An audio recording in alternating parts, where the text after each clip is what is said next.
ጤና ይስጥልን የተከበራችሁ የብሬዲዮ ቤተሰቦችና አድማጮች የዕለቱን ዜናዎች እናሰማችኋለን። ዜናውን እናሰማችሁን የሀብታሙ አሰፋና ታምሩ ገነን ባለንበት ሰዓት አቆጣጠር የዛሬ መጋቢት 29 ቀን 2018 ዓ.ም ዜናዎችን ከማሰማታችን በፊት አርዕስተ ዜናውን እናስቀድማለን። የፋኖ ወታደራዊ ጥቃትና የተደመሰሱት ኮማንዶዎች፣ ትግራይ ፖለቲካና የተራዘመው ሹመት፣ የፋኖ ቤተሰቦች መታፈንና የድርድር ጥሪ፣ ጥቃቱና ዶክተሮች፣ ጦሩና ሙስና፣ የነዳጅ እጥረቱና የነጋዴዎች ሮሮ፣ ቻይናና ሩሲያ፣ የትራምፕ ማስጠንቀቂያ፣ የኢራን ምላሽ የሚሉና ሌሎችም ወቅታዊ ዜናዎች ያሉን ዝርዝሩን ነሆ።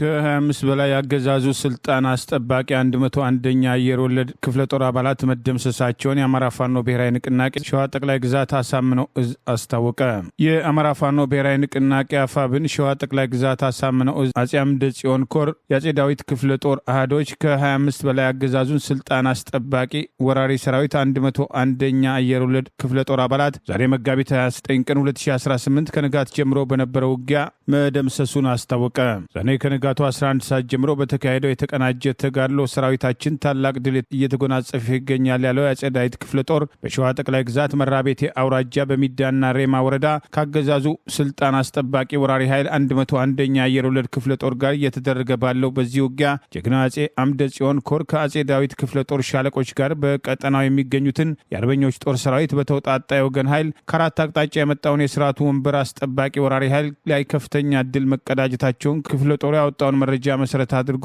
ሸዋ ጠቅላይ ግዛት አሳምነው እዝ የህዝብ ግንኙነት ባወጣው በዚሁ መረጃ አስታውቋል። በጀግናው ሰራዊታችን ተደጋጋሚ ሽንፈት እያስተናገደ ያለው የብልጽግና ዘራፊ ወራሪ ሰራዊት የፋኖን ኃይል ለማጥቃት አቅዶ መነሻውን ከሬማ ከተማ፣ በሚዳ መራኛ ከተማ፣ ከወሎ ቤት አማራ ጀማ ደጎሎ ከተማ እንዲሁም ከአለም ከተማ ማድረግ በአራት አቅጣጫ የተንቀሳቀሰ ሲሆን በኢንጎቪያ ቀበሌ በተደረገ መልሶ ማጥቃት እርምጃ ከ25 በላይ ያገዛዙ አየር ወለድ ሰራዊት አባላት የተደመሰሱ ሲሆን ቁጥራቸው በውል የማይታወቅ የጥምር ጦር አባላቱ ሙትና ቁስለኛ መደረጋቸውን ጠላት ክፉኛ ሰብአዊና ቁሳዊ ኪሳራ ማስተናገዱን ይኸው መረጃ ገልጿል። ከንጋቱ 11 ሰዓት የጀመረው ውጊያ እስከ ቀኑ 9 ሰዓት ተኩል ድረስ በርካታ የጠላት ኃይል በወገን ኃይል ከበባ ውስጥ ገብቶ ከፍተኛ ምት እያስተናገደ ሲሆን ውጊያው ተጠናክሮ መቀጠሉን ክፍለ ጦሩ ከግንባር ማስታወቁን ይኸው መረጃ ጠቅሷል። የአማራ ፋኖ ብሔራዊ ንቅናቄ ሸዋ ጠቅላይ ግዛት አሳምነው እዝ የአጼ አምደ ጽዮን ኮር ሚዲያና ኮሚኒኬሽን ክፍል ባወጣው ተጨማሪ መረጃ በሬማ ከተማና አዋሳኝ ቦታዎች እየተካሄደ ያለው ውጊያ ተጠናክሮ መቀጠሉን ያስታወቀ ሲሆን ፋኖ እየወሰደ ባለው መልሶ ማጥቃት ከበባ ውስጥ የገባው ያገዛዙ ስልጣን አስጠባቂ ሰራዊት ለማስወጣት ተጨማሪ የጠላት ኃይል ከአለም ከተማ በማምጣት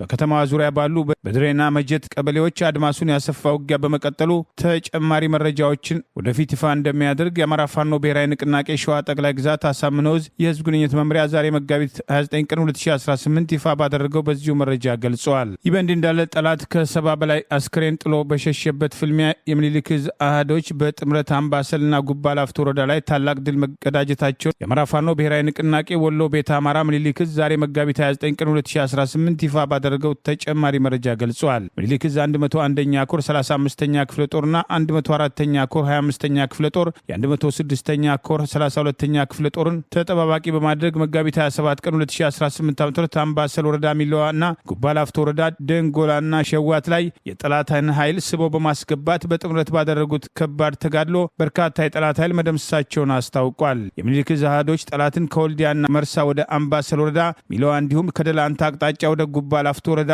ደንጎላና ሸዋት ያለምንም ትንኮሳ እንዲገባ በማድረግ በከፈቱት ከባድ ከበባና ማጥቃት በርካታ የጠላት ኃይል ሙትና ቁስለኛ የተደረገ ሲሆን ከ70 በላይ አስክሬን ጥሎ ለመውጣት ተገዶ የፋኖ የአካባቢው ማህበረሰብ በማስተባበር እንዲቀበር ማድረጉን ይኸው መረጃ ጠቅሰዋል።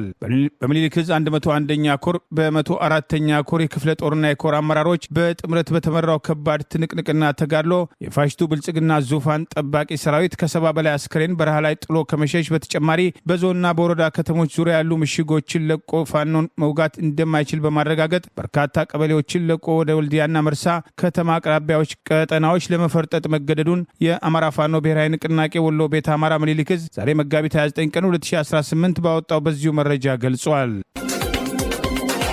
የትግራይ ክልል ጊዜያዊ አስተዳደር ፕሬዝዳንት ሌተና ጀነራል ታደሰ ወረደ የአንድ ዓመት የሥራ ሪፖርታቸው ለጠቅላይ ሚኒስትር አብይ አህመድ ማቅረባቸውን ጠቅላይ ሚኒስትሩም ጽህፈት ቤታቸው አስታወቀ። ጠቅላይ ሚኒስትሩና ሌተና ጀነራል ታደሰም በሪፖርቱ ዙሪያም ግምገማና ውይይት ማድረጋቸውን ጽህፈት ቤቱ ገልጧል። ከአንድ ዓመት በፊትም ከቀድሞው የክልሉ ጊዜያዊ ፕሬዝዳንት አቶ ጌታቸው ረዳም ስልጣኑን በተረከቡበት ወቅት በሳቸው የሚመራው ጊዜያዊ አስተዳደር እንዲያከናውናቸው የተሰጡትን 8 ተግባራትን የያዘም የቃል ኪዳን ሰነድም ፈርመው እንደነበረም አይዘነጋም። ነገ የሚጠናቀቀው የሌተና ጀነራል ታደሰ ወረደም የስልጣን ዘመን ይራዘም ወይም አይራዘም ይህ ዜናም እስከ ተጠናቀረበት ሰዓት ድረስ በይፋም ያልተገለጸም ሲሆን የትግራይ የፌዴራል መንግስቱ ውጥረቱ ውስጥም በገቡበትም ደሞዝን ጨምሮ በርካታ ማነቆች በትግራይ ክልል ላይ ባሉበት ሁኔታ የትግራይ ልሂቃን ዛሬም አንድ መፍትሄ ላይ አለመድረሳቸው ይገለጻል። የሥራ ጊዜያቸው ሊያበቃ በሰዓታት ወይም በጥቂት ቀናት ዕድሜ የቀራቸው ሌተና ጀነራል ታደሰም ስልጣናቸው ሊራዘም አይገባም የሚሉና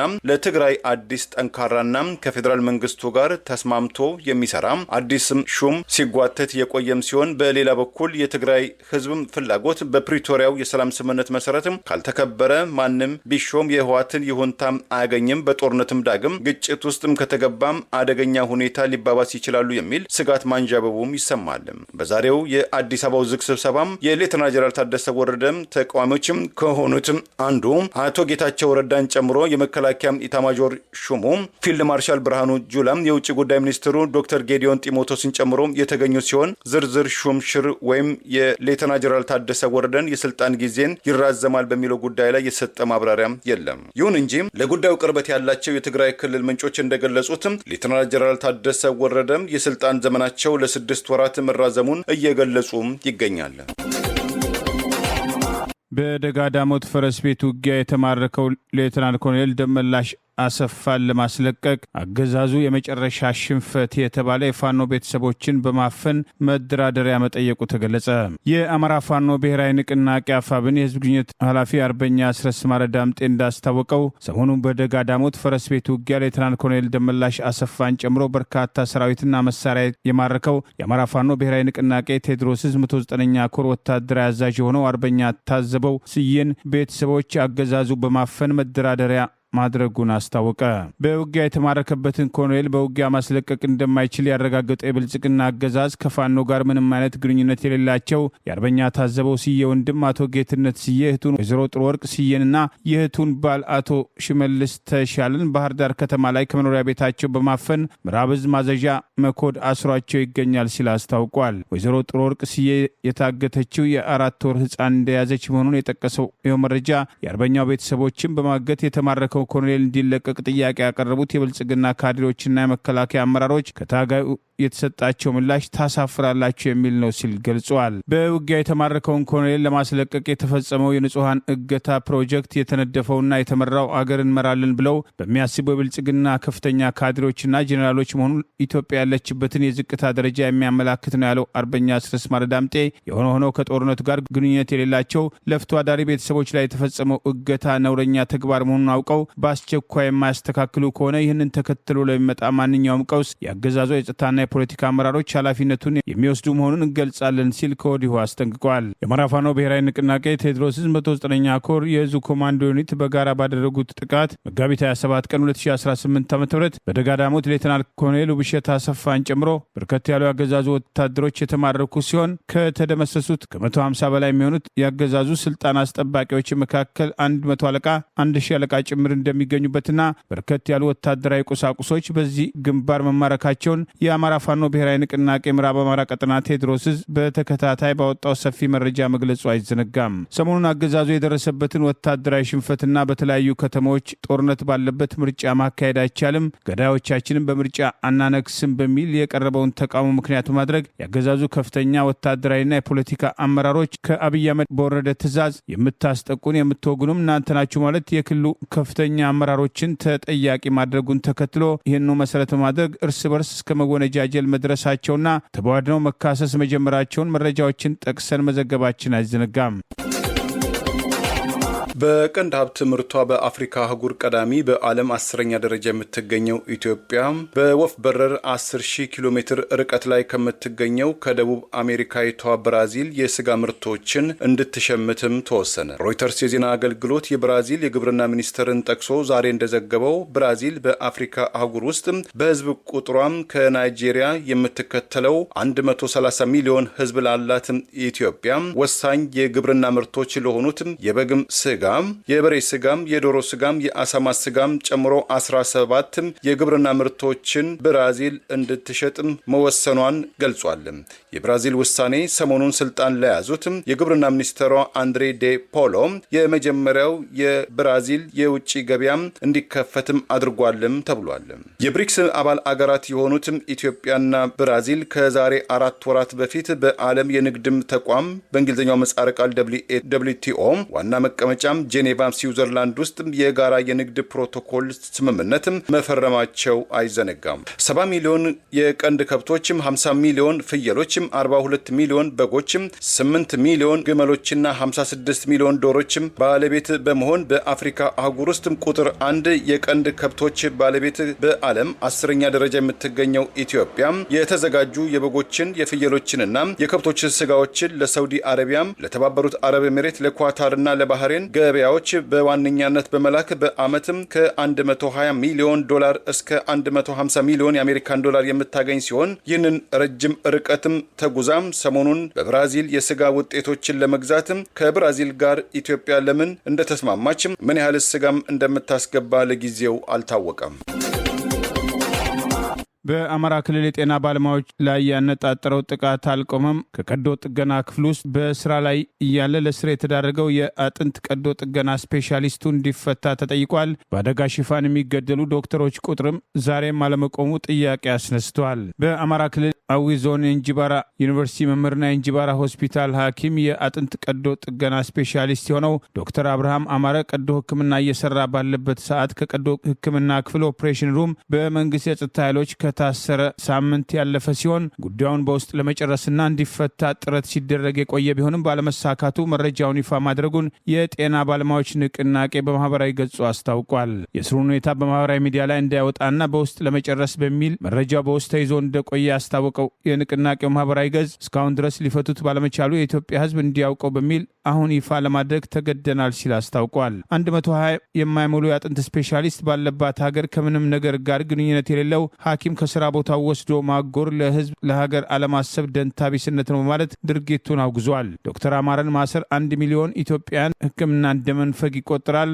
ሐኪሙን በአስቸኳይ እንድትፈቱና ወደ ታካሚዎች እንዲመለስ ስንል እንጠይቃለን በማለት የእንጂባራ ዩኒቨርሲቲ መምህርና የእንጂባራ ሆስፒታል ሐኪም የአጥንት ቀዶ ሕክምና ስፔሻሊስት የሆነው ዶክተር አብርሃም አማረን ከቀዶ ጥገና ክፍል ታፍኖ ተወስዶ መታሰርን በመቃወም በይፋ ጥሪ አቅርበዋል። የህግ ባለሙያው ምስጋናው በለጠ ነውረኛው ብልጽግና ህዝባችን የተሻለ ሕክምና እንዲያገኝ ጥረት የሚያደርጉ ሐኪሞችን ማሳደዱን ቀጥሎበታል። የአጥንት ሕክምና ስፔሻሊስት ዶክተር አብርሃም ከሚሰራበት ቦታ ታፍኖ ተወስዷል በማለት የእስሩን እርምጃ በመቃወም አስተያየቱን ሰጥቷል። ይህ በእንዲህ እንዳለ በቡሬ ከተማ አስራደ ሆስፒታል የቀዶ ሕክምና ስፔሻሊስት የነበረው ማህበረሰቡን በቅንነት ሲያገለግል የነበረው አንጋፋ ዶክተር አበበ መኮንን በድንገተኛ አደጋ ሞተ የተባለው በአገዛዙ ሰዎች በተቀነባበረ ሁኔታ ተገድሏል የሚሉ ቅሬታዎች ተከትለው ቀርበዋል። ከጅማ ዩኒቨርሲቲ በ2010 ዓመት የተመረቀ የቀዶ ሕክምና ስፔሻሊስት ትምህርቱን በ2016 ከአንጋፋ የጎንደር ዩኒቨርሲቲ የተመረቀው ዶክተር አበበ መኮንን በአማራ ክልል የጤና ባለሙያዎችን በድንገት ሞቱ በሚል ያነጣጠረው ጥቃት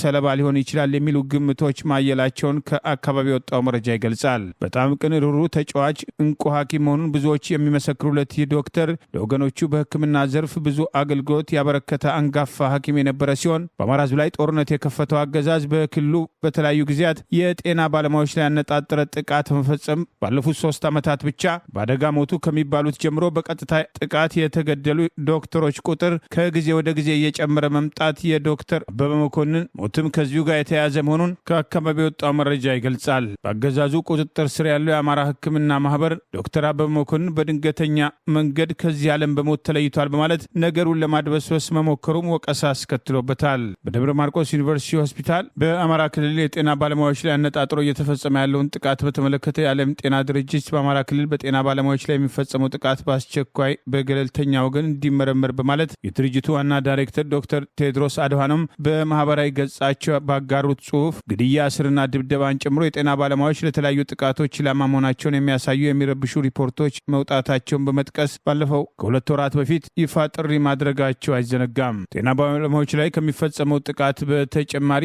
በወቅቱ ዶክተር ጸጋውን ስሜ የተባለ ሐኪም በባህር ዳር ከተማ ውስጥ በጸጥታ ኃይሎች ተወስዶ ከዚያ በኋላ ህይወቱ አልፎ አስከሬኑ መንገድ ላይ ተጥሎ መገኘቱን በማስታወስ ድርጊቱን ያወገዙት ዶክተር ቴድሮስ አድሃኖም በመንግስት ጸጥታ ኃይሎች በታጣቂዎች መካከል እየተካሄደ አለ ባሉት ጦርነት ሆስፒታሎች መውደማቸውን፣ የእርዳታ ሰራተኞችም ህይወታቸውን ማጣታቸውን በመጥቀስ በኢንተርኔት አገልግሎት መቋረጥ ምክንያት መረጃዎች ለማግኘት አስቸጋሪ መሆኑን በመጥቀስ በተፈጠሩ ክስተቶች ላይ አስቸኳይና ገለልተኛ ምርመራ እንዲጣራ ሲሉ መጠየቃቸው አይዘነጋም። በአማራ ህዝብ ላይ የተከፈተውን ጦርነት ተከትሎ አገዛዙ በከባድ መሳሪያና በድሮንና በአየር ኃይል ጀቶች ሳይቀር የጤና ተቋማትን፣ ትምህርት ቤቶችና የተለያዩ መሰረተ ልማቶችን ኢላማ በማድረግ ጤና ጣቢያ ለመውለድ የገቡ እናቶችን ጭምር በድሮን ጥቃት መግደሉ በጊዜው ወቀሳ ሲያስከትል እንደነበር አይዘነጋም።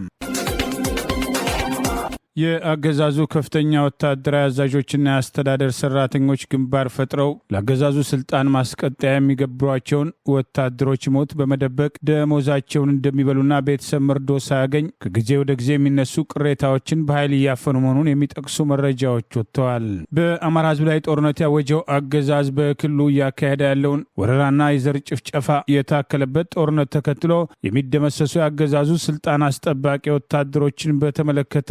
ከፍተኛ የሰራዊቱ አዛዦች ከአስተዳደር ሰራተኞች ጋር ግንባር ፈጥረው በእዝና በክፍለ ጦር በተዋረድ የተደመሰሱ ሰራዊት አባላትን ቁጥር በመቀነስ እንዳሉ ተደርጎ ደሞዛቸውን እንደሚበሉ፣ በዚህም በጦርነቱ ሳቢያ አገዛዙ እየደረሰበት ያለውን የሰው ኃይል መመናመን ትክክለኛ መረጃ ሊኖረው እንደማይችል በተደጋጋሚ በሰራዊቱ ውስጥ መንግስት ራሱ ጊዜና ሁኔታ ፈልጎ ያረዳል፣ አንድም መርዶ ለቤተሰቦች እንዳትልኩ አደራ አለብኝ በሚል ከዚህ ቀደም መርዶ መንገርና ቤተሰቦቻቸው እርማቸውን እንዲያወጡ ኃላፊነት ወስደዋል የተባሉ ወታደሮች በአገዛዙ እስከ መረሸንና መታሰር፣ መደብደብ መድረሳቸውን የሚጠቅሱ ምንጮች መርዶ እንዳይነገር ከሚፈለግባቸው ምክንያቶች አንዱ የአገዛዙ ወታደራዊ አዛዦች ከላይ እስከታች ከአስተዳደር ሰራተኞች ጋር ግንባር ፈጥረው የሞቱ ወታደሮችን ደሞዝ እንዳሉ ተደርጎ ስለሚከፈላቸው ጥቅማቸው ጭምር እንዳይቀር ነው በማለት በሰራዊቱ ውስጥ የአገዛዙ ወታደራዊ አዛዦች በየደረጃው ካሉ የጥቅም ተጋሪዎቻቸው ጋር በህገወጥ ነዳጅ ሽያጭ ውስጥ የሰራዊቱን ቀለብ ጭምር በመሸጥ ከፍተኛ ሀብት በማጋበስ ላይ መሆናቸውን፣ ጦርነቱ ለነሱ ከፍተኛ ሀብት ምንጭ መሆኑን የሰራዊቱ አባላት ሳይቀር ውስጡን መነጋገሪያ እስከመሆን መድረሱን ይኸው መረጃ ጠቅሷል። የሙስና ጉዳይ ይጣራልን በሚል ከተለያዩ ክፍሎች ቅሬታዎች ከዚህ ቀደም መነሳቱን ተከትሎ የሰራዊቱ ጸረ ሙስና ኮሚቴ እርምጃ እየወሰደ ነው በሚል በየክፍሉ እንዲገለጽ የተደረገ ቢሆንም አንድም በይፋ የሚታወቅ ከፍተኛ ወታደራዊ አዛዥ በየደረጃው ያደራጃቸው የአስተዳደር ሰራተኞች በሙስና ተጠየቁ ተብሎ እንደማያውቅና ሙስና ሆን ተብሎ የሚፈጸም ሲሆን ከዚህ በተጨማሪ ሰራዊቱን ከሚያገኘው አነስተኛ ደሞዝ ላይ የተለያዩ ምክንያቶች እየፈጠሩ ያልተስማማበትን በግዳጅ ደሞዙን ጭምር እየቆረጡ ወጪ ተደርጓል፣ ድጋፍ ተሰጥቷል ይባል እንጂ ድጋፍ የተባለው ተሰብስበው አዛዦቹና የነሱ ጥቅም ተጋሪዎች ኪስ እንደሚገባ፣ ይህም በሰራዊቱ ውስጥ ከጊዜ ወደ ጊዜ ከተራዘመው ጦርነት መሰላቸት በተጨማሪ ተስፋ የሚያስቆርጥና ሞተን እንኳን ቤተሰቦቻችን መርዷችንን አይሰሙም፣ ለነሱ ስልጣን ማስቀጠያ ሲባል እስከ መቼ ድረስ እንዋጋለን፣ የሞቱ ወንድሞቻችን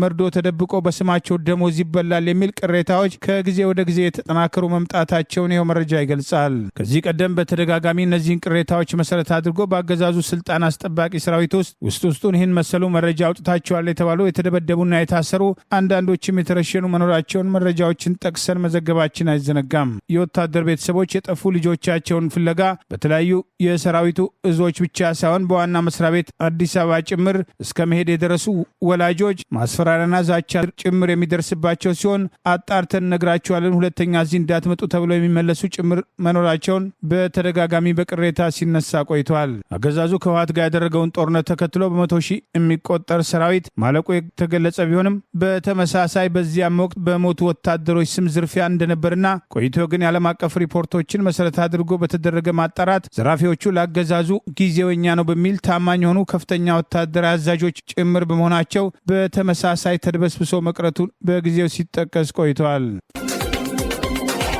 ኢትዮጵያና ሕዝቧን በዲፕሎማሲ ዓለም በመወከል ከግማሽ ክፍለ ዘመን በላይ ያገለገሉት አንጋፋዋ ዲፕሎማት አምባሳደር ቆንጂት ጊዮርጊስም አረፉ። የአፍሪካ ሕብረትንና የተባበሩት መንግስታት የጤና ተቋምን ጨምሮ በርካታ መሪዎችም ሀዘናቸውን ገለጹ። ከቀድሞው ቀዳማዊ ኃይለ ሥላሴ መንግስት ጀምሮ ለሶስት ተከታታይ የኢትዮጵያ መንግስታት ከዴስክ ኦፊሰርነት እስከ ከፍተኛ የአመራር እርከኖች ያገለገሉት በኦቶዋም ካናዳ፣ በግብጽ ካይሮ፣ በኒውዮርክ አሜሪካ፣ በሜክሲኮ ሲቲ ሜክሲኮ፣ በጄኔቫ ስዊዘርላንድ፣ በቴልአቪቭ እስራኤል፣ በቪየና ኦስትሪያ የሚገኙ የኢትዮጵያ ኤምባሲዎችና ቆንጽላዎችን የባለሙሉ ስልጣን አምባሳደር በመሆን ያገለገሉትም ከዚህም በተጨማሪ በአፍሪካ ሕብረትና በተባበሩት መንግስታት የአፍሪካ ኢኮኖሚክ ኮሚሽን በእንግሊዝኛው ምህጻረ ቃል UNECA የኢትዮጵያ ቋሚ መልእክተኛ በመሆን ቁልፍ ሚና የተጫወቱት አምባሳደር ቆንጂት ከዚህ ዓለም በሞትም ተለይተዋል። ሴቶች እህቶች ከማጀት ውጪ ለስራ እንዲሰማሩ በማይበረታታበት በዚያን ዘመን ትምህርታቸውን በእንግሊዝ ያጠናቀቁት አምባሳደር ቆንጂት ከእንግሊዝ የትምህርት ቆይታቸው ወደ አገር ቤት ሲመለሱ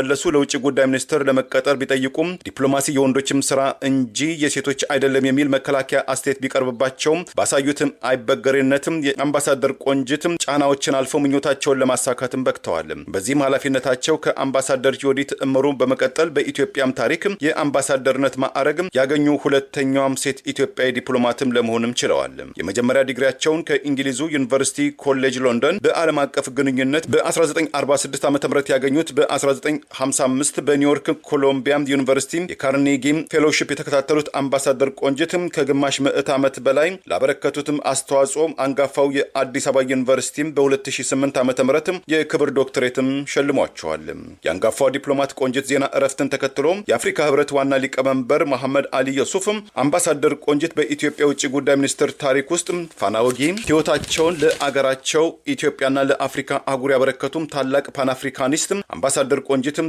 ጊዮርጊስ ለአፍሪካ ሴቶች የዲፕሎማሲ መንገድ የጠረጉም ታላቅ አፍሪካን በዓለም መድረክም ያስተዋወቁም በራስ የሚተማመኑ መልካም ተምሳሌትነትን ለምጭው ትውልድም ራዕይ የፈነጠቁም ታላቅ እህት ናቸው። በዚህ ዜና እረፍታቸውም ለኢትዮጵያ ሕዝብም ለኢትዮጵያ መንግስት ለአፍሪካ ሕዝብም ሀዘናችንን እንገልጻለን፣ ነፍሳቸው በሰላም ትረፍም ብለዋል። የቀድሞው የውጭ ጉዳይ ሚኒስትርና በአሁኑ ወቅት የዓለም ጤና ተቋም ዋና ዳይሬክተር ዶክተር ቴድሮስ አዳኖምም በሙያቸው በባህሪያቸው ድንቅ የነበሩትን ለበርካቶችም የተዘጉ በሮችን የከፈቱት አምባሳደር ቆንጂትም በሞት ማጣትም ታላቅ ኪሳራ ነው። እርሳቸውን የሚተካ ሰው ማግኘትም ከቶንም ከባድ ነው። ውድ ቆንጂት ነፍሶት በሰላም ትረፍም፣ ሁሌም አንረሳዎትም በማለትም ዶክተርም ቴድሮስ በማህበራዊ ትስስር ገጻቸው አጋርተዋል። እንደ ፈረንጆቹ አቆጣጠር በ1940 በሐረር ከተማ የተወለዱት አምባሳደር ቆንጂት በኢትዮጵያ የውጭ ጉዳይ ሚኒስትር ውስጥ 53 ዓመት ከ10 ወራት በማገልገል በአፍሪካም በዓለም የተከናወኑ ታሪካዊ ክስተቶች ላይ የአይን እማኝ በመሆናቸው በአፍሪካውያን ዲፕሎማትም ጓዶቻቸው ዘንድም ተንቀሳቃሿ ባህረ መዝገብ ወይም ዎኪንግ ኢንሳይክሎፔዲያ የሚል መጠሪያም የክብር ስያሜ እንዳላቸው መረጃዎች ይገልጻሉ። አምባሳደር ቆንጂትም የአንድ ወንድ ልጅ እናት እንደነበሩም ዝክረ ታሪካቸው ያስረዳል።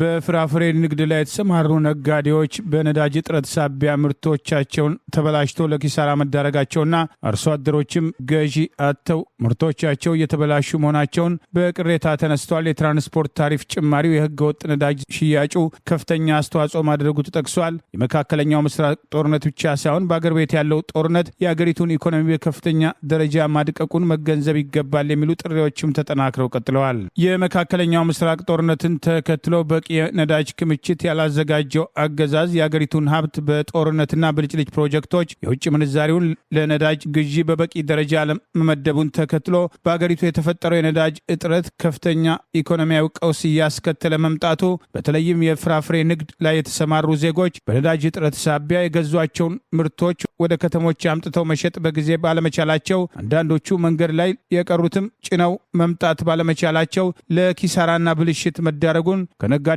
ጋር ውለታ ገብተው ምርታቸውን ለነጋዴዎች ለማስረከብ የተዘጋጁ አርሶ አደሮችም ተመሳሳይ ኪሳራ የደረሰባቸው መሆኑን ከተለያዩ አገሪቱ አካባቢዎች የሚወጡ መረጃዎች ይገልጻሉ። እንደ ሽንኩርት፣ ቲማቲም፣ አቮካዶ፣ ሙዝና የተለያዩ ፍራፍሬዎችን ወደ አዲስ አበባና የተለያዩ ከተሞች የሚያደርሱ ነጋዴዎችና አሽከርካሪዎች በምርቶቹ መበላሸት ሳቢያ ከፍተኛ ኪሳራ ላይ መውደቃቸውን የሚጠቅሱ መረጃዎች ይወጡ ነው። የነዳጅ እጥረቱን ተከትሎ ከፍተኛ የዋጋ ጭማሪ በትራንስፖርት ላይ የተከሰተ ሲሆን ለዚህ ምክንያት ምክንያቱ ህገወጥ የነዳጅ ዝውውሩ ሲሆን በህገወጥ ነዳጅ ዝውውሩ ውስጥ ከከፍተኛ እስከ ዝቅተኛ ባለስልጣናት ድረስ የጥቅም ተጋሪ በመሆናቸው ችግሩ መቀረፍ እንዳልቻለና አንዳንድ ከተሞች ላይ ማሻሻያዎች ለማድረግ የሚሞከር ቢሆንም ዝርፊያው ከአቅም በላይ ሆኗል። ዝርፊያው በባለስልጣናት በጸጥታ ሰዎች ጭምር የተደገፈ በመሆኑ ችግሩ ሊቀረፍ አይችልም። ችግሩ የሚቀረፈው ቢያንስ የነዳጅ ዝርፊያውን መክታት እንዲቻል ግልጽ አሰራር መዘርጋት ሲቻል ነው በማለት አንዳንድ ከተሞች ላይ ይህንን ለማድረግ ሙከራ ያለ ቢሆንም በሌሎች ከተሞች ተግባራዊ ማድረግ ያልተቻለው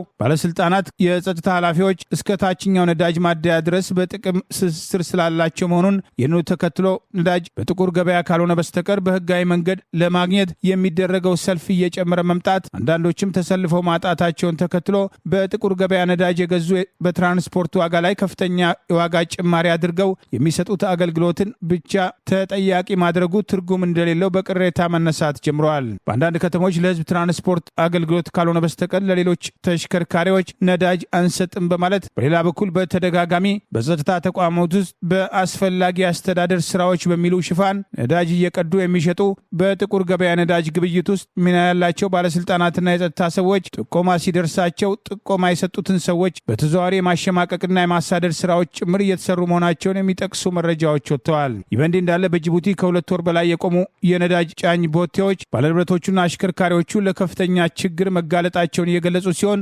ባለስልጣናት አሜሪካ፣ እስራኤልና ኢራን የገቡበትን ጦርነት ምክንያት ያደረጉ ቢሆንም ጦርነቱ ከተጀመረ 1 ወር ሲሆነው ጅቡቲ ላይ እየተጉላሉ ያሉ ሹፌሮች ግን ከጦርነቱ በፊት ጀምሮ 2 ወር ሊጠጋቸው መሆኑን፣ ብዙዎቹ የባንክ ዕዳ ያለባቸው በመሆኑ ከፍተኛ ችግር ላይ መጋለጣቸውን ዛሬም በቅሬታ እያነሱ ይገኛል። አገዛዙ በቂ የነዳጅ ክምችት መግዛት ያልቻለው የሀገሪቱን የውጭ ምንዛሪ ለጦር መሳሪያ መግዣ ቅድሚያ በመስጠቱ ከመካከለኛው ምስራቅ ጦርነት በፊት በአገር ቤት የተራዘመው የእርስ በርስ ጦርነት ኢኮኖሚውን ለማዳከም ከፍተኛ አስተዋጽኦ ማድረጉ ግንዛቤ ውስጥ መግባት አለበት። የአገዛዙ ባለስልጣናት ችግሩን መካከለኛው ጦርነት ላይ ብቻ ለማድረግ መሞከራቸው ተቀባይነት እንደሌለው በወቀሳ የተነሳ ይገኛል።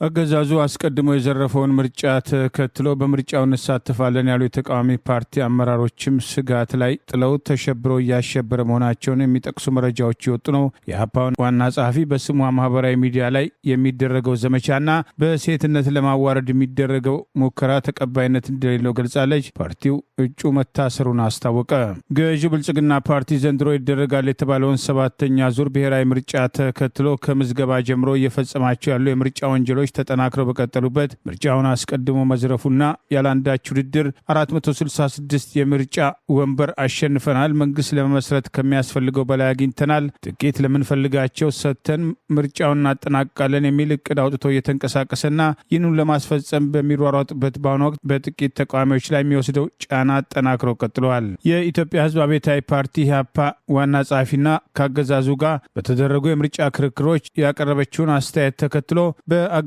የደህንነት አባላት ጭምር ክትትል ውስጥ የወደቀችው የፓርቲ ዋና ጸሐፊ ምስጢረ ስላሴ በስሟ ማህበራዊ ሚዲያ ገጾች ተከፍተው እሷን የማይገልጹ ጽሁፎችና ፎቶግራፎች ተቀናብረው የተለቀቁ ሲሆን ሴትን ልጅ በሴትነት ሳቢያ የማዋረድ ተግባርን እሷም ሆነች ፓርቲዋን ወንጀልም ነውርም አድርገው የሚቆጥር በመሆኑ በተለቀቁ ፎቶግራፎች ተደናግጠው ለደወሉላት ለጻፉላት ወዳጆች ስለ ነገሩ በደንብ ትኩረት እንድትሰጥ ማድረጋቸውን አስታውቃለች። እኔም ሆንኩ ፓርቲ ሴትን በሴትነቷ ለማሳነስና ለማዋረድ የሚደረግ ድርጊት ወንጀልም ነውርም ነው ብለን ስለምናምን የቅርጽ ውድድር ውስጥ እንደማታገኙኝ ለመግለጽ እወዳለሁ በማለት ሐሰተኛ ገጽ በመክፈት ስብዕናን ለማጠልሸትና ሰው በራሳችሁ ልክ ለማውረድ የምትሞክሩ አካላትም ከድርጊታችሁ ትቆጠቡ ዘንድ እመክራለሁ በማለት ጥሪዋን አቅርባለች። በአገዛዙ ቁጥጥር ስር ያለው ምርጫ ቦርድ ሳይቀር ከአቅሙ በላይ በሆነና አደባባይ በወጡ መረጃዎች ገዢው ብልጽግና ፓርቲ መራጮችን በማስገደድ ምርጫ ካርድ በማስወጣት ምርጫ ካርድ ያልወጡ አገልግሎት አያገኙም በማለት እየወሰዳቸው ያሉ ህገወጥ እርምጃዎችን እንዲያቆም እስከ መጠየቅ የደረሰ ሲሆን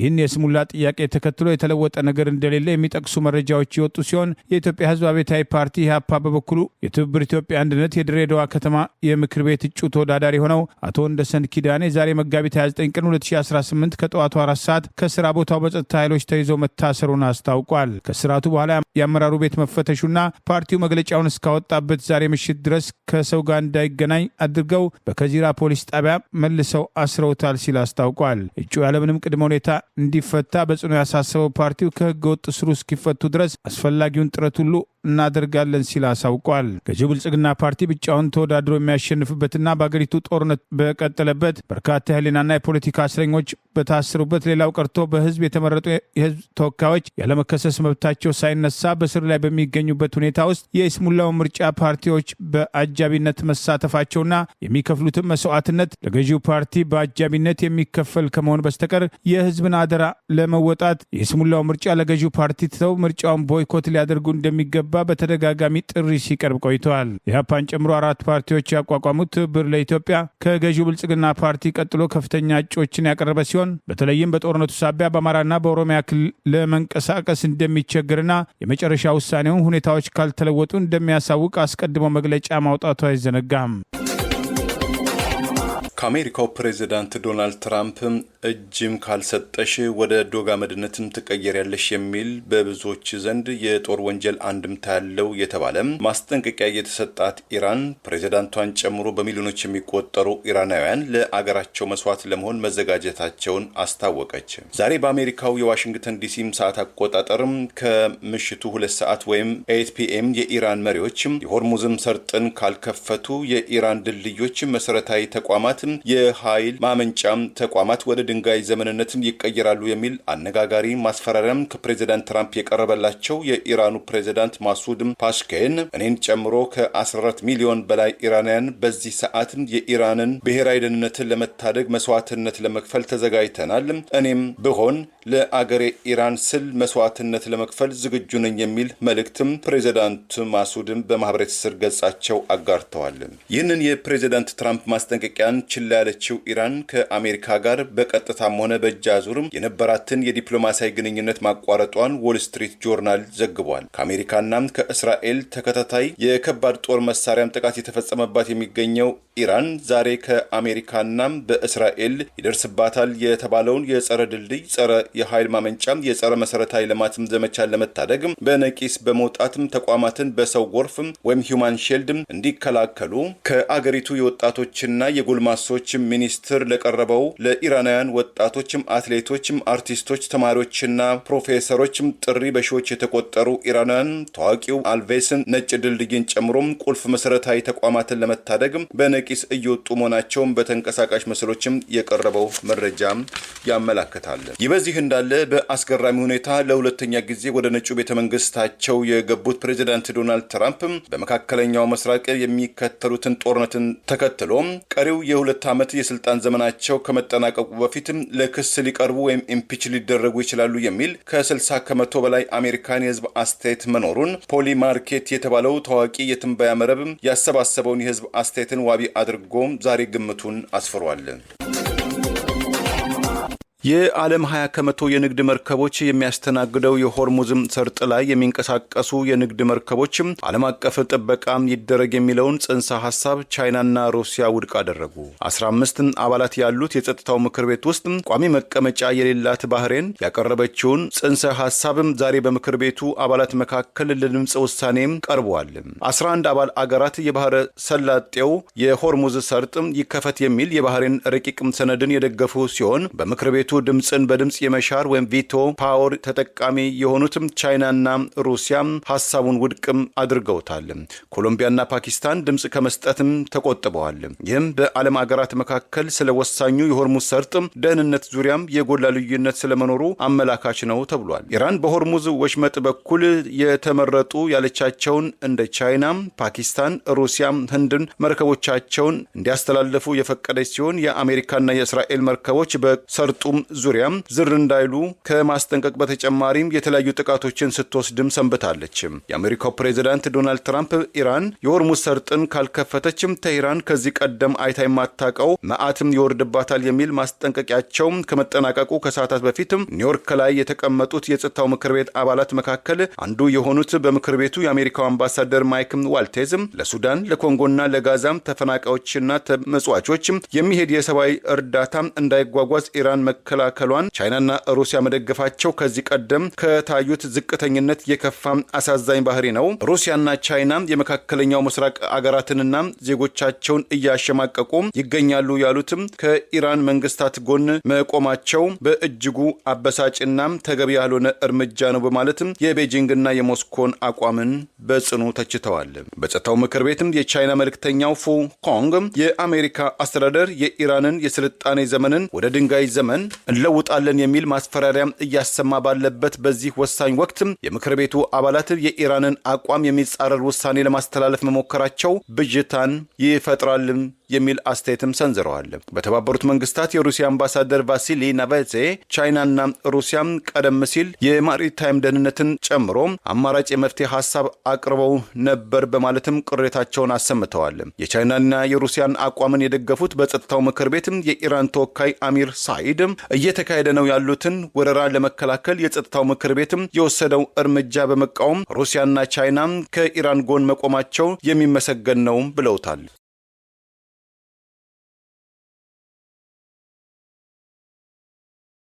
ይህ በእንዲህ እንዳለ ፕሬዚዳንት ዶናልድ ትራምፕ በኢራን መሰረተ ልማቶች ላይ የሚሰነዘረውን ጥቃት ተከትሎ ጊዜ ገደብ ካስቀመጡ በኋላ ኢራናውያን ዛሬ በሚሊዮን የሚቆጠሩ አደባባይ በመውጣት በያሉበት አካባቢ የሚገኙ መሰረተ ልማቶችን ዋና ዋና የሚባሉ ድልድዮችን ጭምር ህጻናትና ሴቶች ሳይቀር የሀገራቸውን ባንዲራ በመያዝ በመክበብ ጥቃቱን መቃወማቸውን አሳይተዋል። ፕሬዚዳንት ዶናልድ ትራምፕ የሰጡት ጊዜ ገደብ ከመጠናቀቁ በፊት በኢራን የባቡር መስመር ላይ አሜሪካና እስራኤል ጥቃት መሰንዘራቸውን የሚጠቅሱ መረጃዎች የወጡ ሲሆን ፓኪስታን በበኩሏ ትራምፕ ለኢራን የሰጡት የጊዜ ገደብ እንዲራዘም በሀገሪቱ ጠቅላይ ሚኒስትር በኩል ጥያቄ ማቅረቧን የሚጠቅሱ መረጃዎች ወጥተዋል። የፓኪስታኑ ጠቅላይ ሚኒስትር ሺባሃዝ ሸሪፍ በአሜሪካና እስራኤል መካከል እየተፋፋመ የመጣውን የጦርነት ስጋት ለማርገብ ፕሬዚዳንት ትራምፕ የሰጡት የጊዜ ገደብ ለተጨማሪ 2 ሳምንታት እንዲራዘም በይፋ ጥያቄ ማቅረባቸው ታውቋል። ኢራን የጊዜ ገደቡ ከመጠናቀቁ በፊት በእስራኤል የኒውክሌር ጣቢያ ላይና በተለያዩ ኢላማዎች ላይ ተከታታይ የሚሳኤልና የአጥፍቶ ጠፊ የድሮን ጥቃቶች መሰንዘሯን አስታውቃለች። ለዛሬ ያሉን ዜናዎች እነዚህ ናቸው። ዜናውን ስታደምጡ ለቆያችሁ የህብር ሬዲዮ ቤተሰቦችና አድማጮች ምስጋናችን ድረሳችሁ። የህብር ሬዲዮ ኦፊሻል ዩቲዩብ ቻናላችንን ሰብስክራይብ ያላደረጋችሁ ሰብስክራይብ በማድረግ በተጨማሪም የደውል ምልክቱን በመጫን የህብር ሬዲዮ ቤተሰብ እንድትቀላቀሉ በአክብሮት እንጋብዛለን። እንደ ወትሮ ሁሉ የህብር ሬዲዮ ቤተሰቦች ፕሮግራሞቻችንን ላይክ በማድረግ ሼር በማድረግ አስተያየቶቻችሁን በመስጠት አብሮነታችሁን እንድትገልጹ በአክብሮት እንጠይቃለን። በድጋሚ እናመሰግናለን። ጤና ይስጥልን። ቸር እንቆይ።